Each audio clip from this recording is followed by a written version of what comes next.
Okay, so I'm making beans today, and just regular pinto beans. That says pinto. Just a bag of regular pinto beans is all I really have.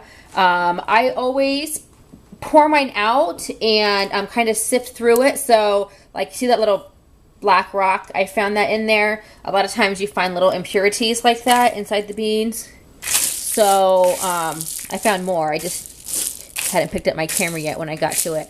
So I just kind of sift through it, and I tend to rinse mine off. It's not really necessary. I just tend to do that to help clean them off. And then I make mine in a bean pot, a clay bean pot from Mexico, but you don't have to. Obviously, I don't expect you to go to Mexico.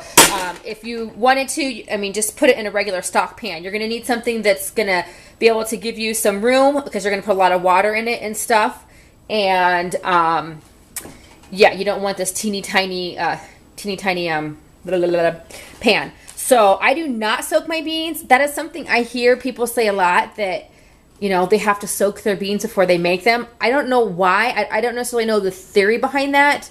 I've seen my grandma do that too. I've never really asked why or anything, but I don't do it. You can just take the beans. I'm not going to show you when I do it, but I'm going to put the beans in the pot, and then I'm going to fill the pot up with water, and then I'm going to turn it on and cook it for several hours. So this is something you definitely need time for. You cannot do this in a pinch. Oh, I forgot. You need several hours for this. I don't even know how long.